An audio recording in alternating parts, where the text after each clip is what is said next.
Okay, so today's episode, we're looking back at my conversation with the fantastic Mike Rice, a man very grateful for him doing this. I don't actually know Mike that well. I love him dearly. I don't even know when the first time we met was, but we just seem to really get along, and he's one of those people, very difficult to find someone that doesn't like Mike. Such a lovable man and a very funny comedian. And and I think he spoke very openly in this episode. Yeah. A great, very, very charming man. Was there anything that stood out for you about this conversation? I think some of the struggles in his adolescence, because that's such a self-conscious time, that really... Yes. I thought that was very... When exactly would you say the adolescence for you? What is there an exact kind of age to? Kind of year 7 to 18. We're talking secondary school, essentially. Yeah. Quite a hostile environment, I'd say, for some teens. Yes, very. And so you think he talked about his struggle during? Yeah, and he had additional challenges because he was delayed in his development, and that must have been. Puberty. Yeah, and at a time of heightened self-consciousness anyway, that must have been really... Yes, he talked about that and how difficult that was for him, which I was very grateful. Let's have a look at the clip and see what he says about it.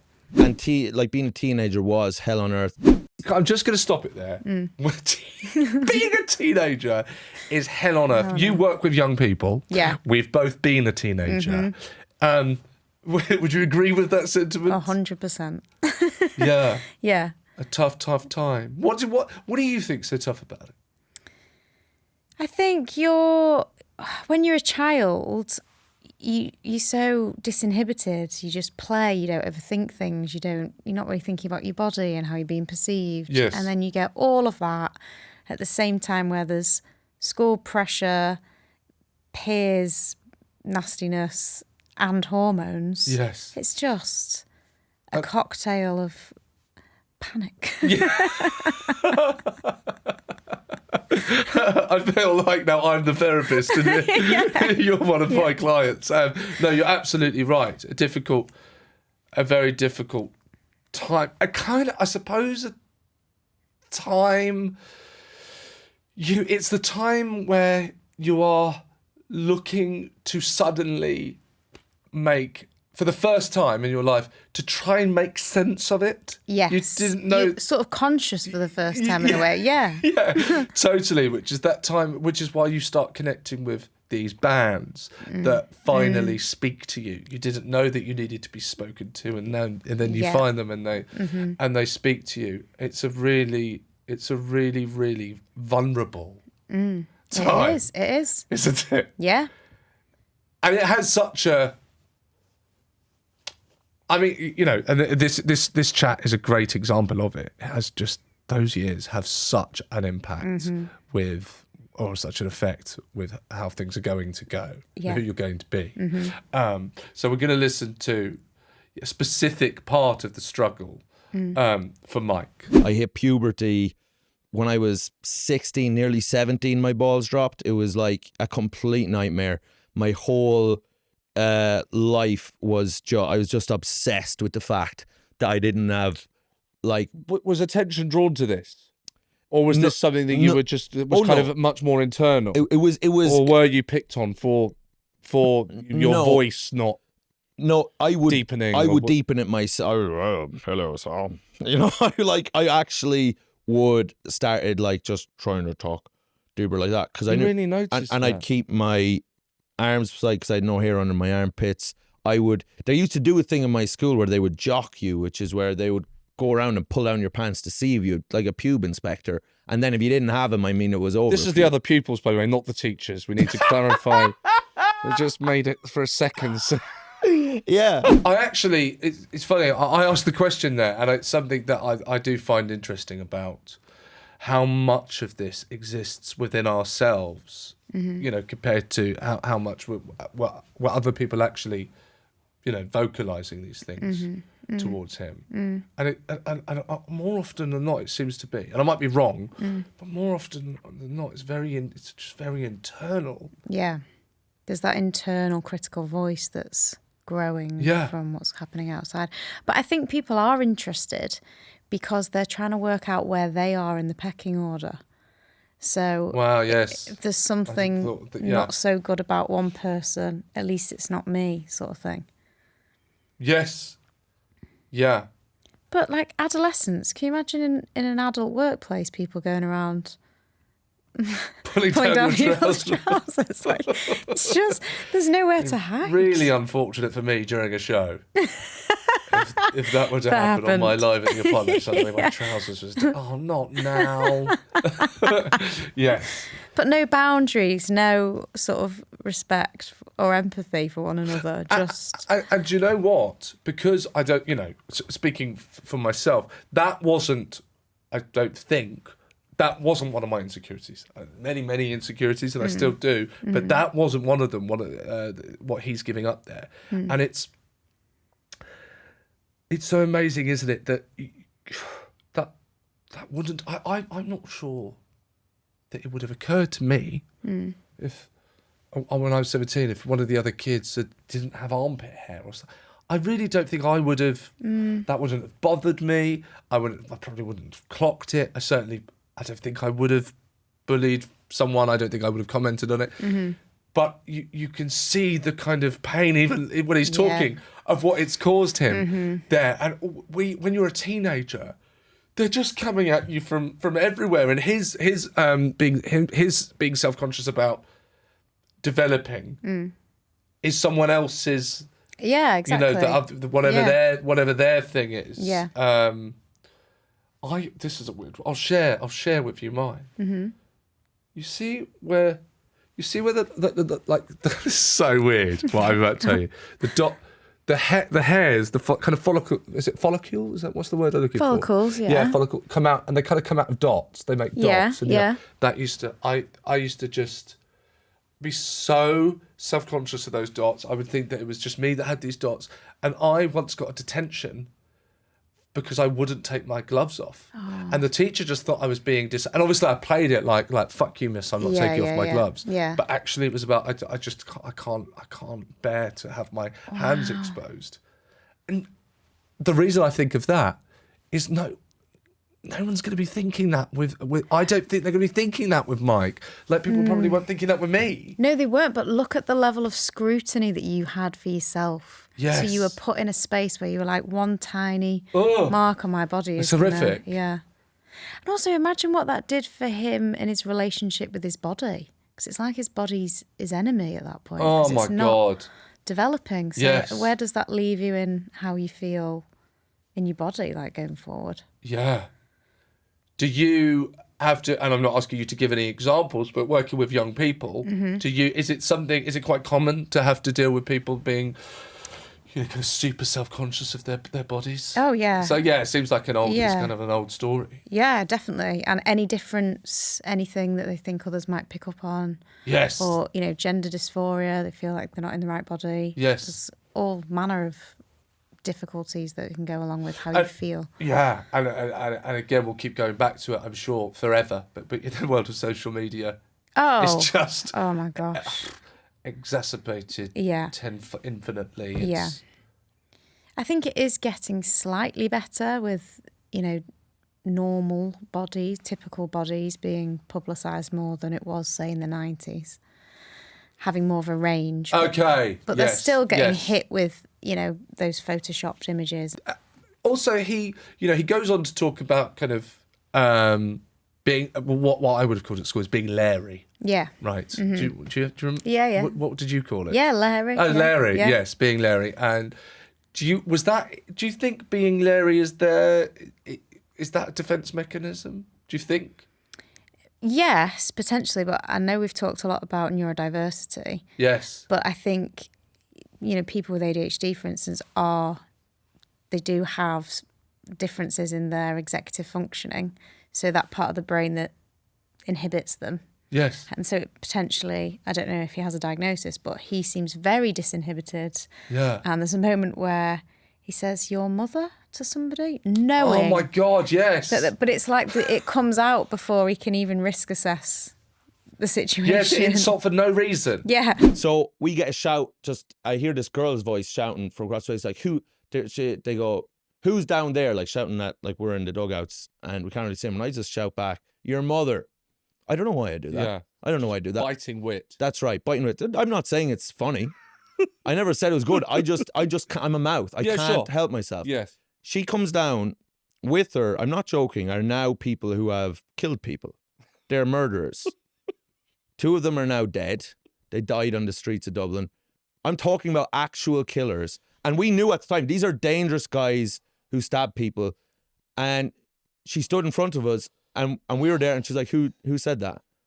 And then the 3 of us are, I mean, the fear that's inside us. I'm feeling it like, now. The absolute... I've gone cold. And my friends are just kind of looking at me like, they're not going to rat me out, but they're like, what, you're going to get us all fucking killer. So next thing, she just starts wailing on one of my friends. Just, she's big rings on her as well, just boxes to the face, boxes, you know, like this. She's like kind of probably like half traveller, kind of Irish traveller. And she's just boxing it. And I'm just sitting there. I just can't, like, because if I say it was me, these guys, I don't know, like, what can happen. So I can't. So next thing, and then she just starts doing it to my other friends. She's beating them up, and I'm just... next in line. Yeah, but I'm just sitting there, just waiting for it. But I'm like, I can't. And then she looks at me and she said, I fucking know it was you. Boom. And just hits me like 3 of them. And I still just say, we just kept saying, we didn't do it. Yes, so that's a kind of an ADHD trait. Do you think being a mouthy little prick? Speaking before thinking. Okay. Yeah. That would get me in a lot of trouble. But at that age as well, your prefrontal cortex isn't fully formed. So you are more disinhibited at that age. That's not your fault. But he wasn't just, it wasn't just Larry. He was being punched for being Larry, and he was getting into fights, which he kind of in the chat, he was kind of it's like that's just the way it was. Yeah, violence was very normalised for him, and he talks about. I'm sure he said he was expelled 5 times. And then he went to a school, which I'm familiar with, which would be like a school in a PICU, which is like a school within a psychiatric facility. Right. And that's where... You do some work with that kind of... Okay. Would see a lot of violence. Right. And it sounds like... I'm sure he said something about the teachers having weapons. There was a day where... Yeah, it all kind of kicked off and it was like pupils versus teachers. And he was like, that's just the way. Yes. So very normalising of terrible violence, which... It's okay, it sounds like an obvious question, but what's wrong with normalising it? It's happened, he's here, I'm talking to him, he's normalising it. Is there a problem with that? I think what I mean by normalising is that he's not normalising it now. It was just normalised then. Yes, okay. To have. So that could go on to his relationship with... I'm not saying that he's a violent person. No, we are not. 1 Absolutely. second. Not Mike Rice. But his understanding of a threshold for violence might be skewed compared to somebody that wasn't exposed to But that. again, we're lucky that that didn't happen to Mike. Yes. And that he is a lovely teddy bear and you can heckle him and he won't attack you. Yes. He will attack you with his wit. Yeah. Yeah. But I wonder if, maybe if he was beaten up or something, he might not report that because he might see that as, it's just a normal part of life, whereas another person might experience that as a real traumatic event. Yes. And obviously it can have, yes, and it feels like anyway, that Mike's kind of gotten away with it. I might be wrong. Yeah, it about does that. feel like and that. he's not here to, to tell me whether I'm right or wrong, but it seems like, he's a lucky person to get through that. And actually, we could be talking about someone else that's been through that, and that would be, incredibly horrific and had huge factors going forward. Okay, we have another clip here. This is about what he refers to as the shadow self. Okay, I'd never heard that phrase before. Let's have a look. Well, I can't be on stage. I'm like my shadow self, I scuttling around. I'm a little kind of demon version of myself in a way. Do you know what I mean? Yes. I'm saying awful things and I'm sweating by the end of it. And There's a lot of sweat. Maybe you can't say this about yourself, but it's cheeky. yeah, Would you call yourself charming? I suppose you can't. no, I can't. So he said, what a demon version of himself that he goes on stage and says naughty things that he wouldn't say in real life. But I suppose when he was younger, that's what got him in trouble. That's what's so interesting. Yeah. So he's found a way to transform it and put it somewhere without maybe getting himself into trouble in everyday life. Yeah. That's very interesting. Yeah. He's found where to put it. To channel it. Yeah. Yeah. And it's interesting, by the way, from a comedian's perspective, that thing of, which I've mentioned in one of the previous shows with you, about kind of selecting who you're going to be on stage. And I always find that fascinating from a comedian's point of view, of when someone is choosing to be the naughty version of themselves. It might need a discharge for him, and that's where he puts it. Yes. People don't use them anymore. But I've given this example before when talking about this kind of thing. When someone, when we used to more commonly use telephone boxes, we use them at all. So I'm already laughing. I used to find it absolutely hilarious, and clearly still do, if you would see someone in a phone box, smashing the phone against the thing and going like, fuck, and I still do. I find it's so awful. God knows what was actually happening in that call, but that to me, I wanted to be my act. I wanted people to be able to laugh at my act, like I was laughing at that guy. Of like, gee, and for me, my act was always this. It was this way of letting the audience go, thank God I'm not that guy today. Right. Okay. That's like I think I was laughing like, we all know what it's like to be him. Yeah. We all know that feeling. We also all know we're going to get through that. Yeah. So no one has died, right? Let's hope. But they haven't. They've had some bad news. They're stressed. They're pissed off. They're smashing the phone. We know no one's died, but we also know that he feels terrible. And today it's not me. And I have the same thing. I absolutely lose it if I see people. I'm saying it's the thing that gives me the most pleasure in life, and this is awful and says a lot about me, when I'm at an airport and I see people running. That's my favourite thing in life.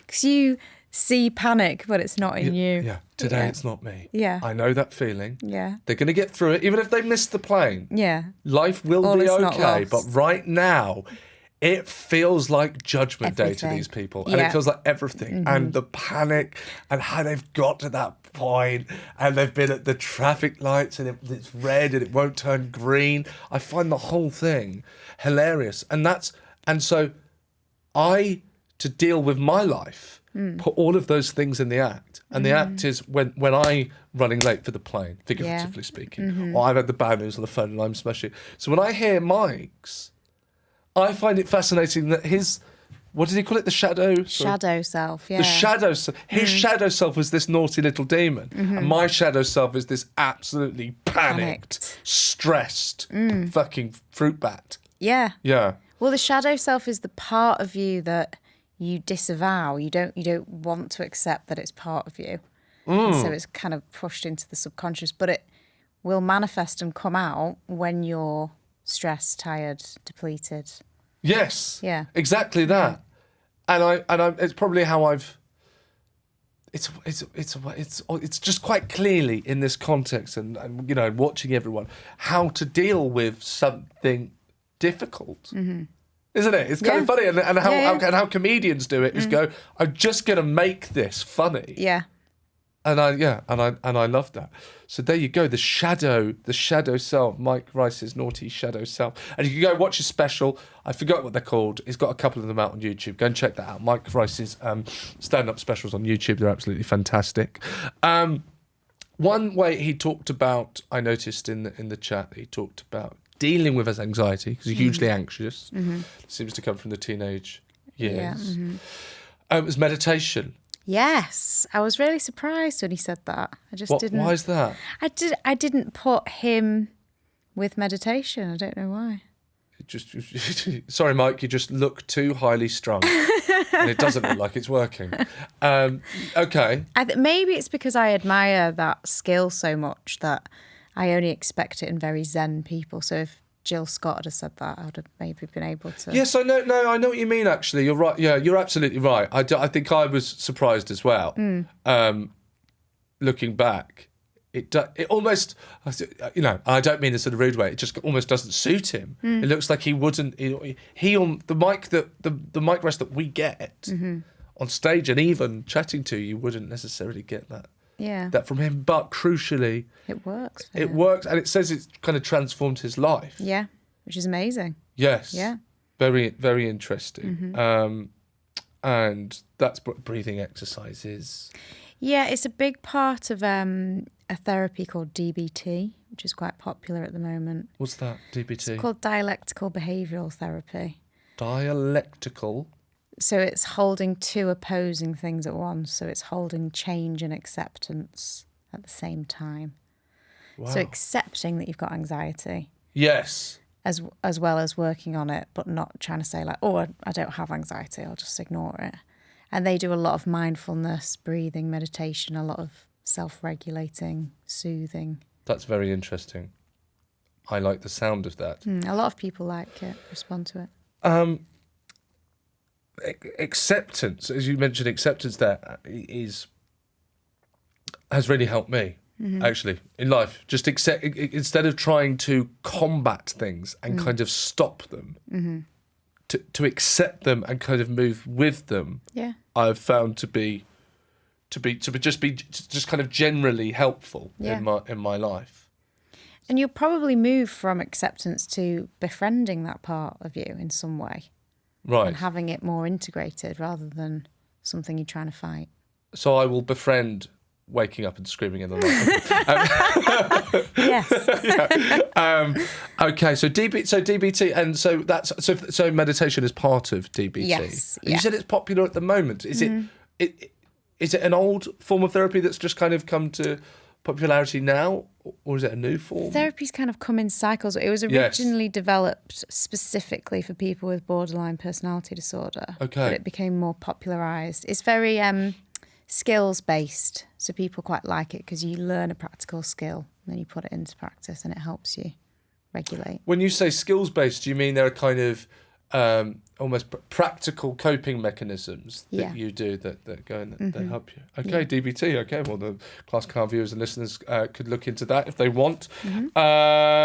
Before we go, we've asked you, the Class Car listeners, viewers, to get in touch with some naughty things that you have gotten up to at school that you're going to admit to us.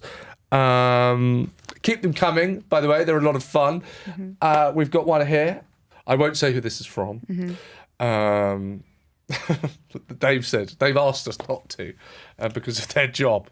But I was banned from the science department at school, not just from the lesson, the whole corridor. Was not allowed in, completely out of bounds because of my disruptive behaviour. I'm now a scientist in the NHS. Wow. What first came to your mind about being naughty in science? Was it Bunsen burners? Yes. I actually wasn't allowed in my science class. There you go. I just didn't turn up so often. Then once I decided, actually, I better go in. I better just show my face. Come on, this is silly, not turning up all the time. And I get into the class and I don't remember the teacher's name. He literally, again, it's one of those memories I could draw. I walked in, he went, Seann, you can leave. And I just left again. That's why you don't remember the eye wash. Yeah, is that right? Exactly. Okay, well, thank you, Natalie. It's been Thank you. wonderful. Yes, wonderful talking to you about Mike and all of our guests so far. I'll see you again next week. Yep, can't wait. Thank you very much. For all you Class Clown viewers and listeners, keep spreading the word. I know I keep asking you to keep on doing this. We need you to do that. We love doing this, so please keep on doing it for us. I've been Seann Walsh. I've been Dr. Natalie Cawley. And thanks for watching. Thank you.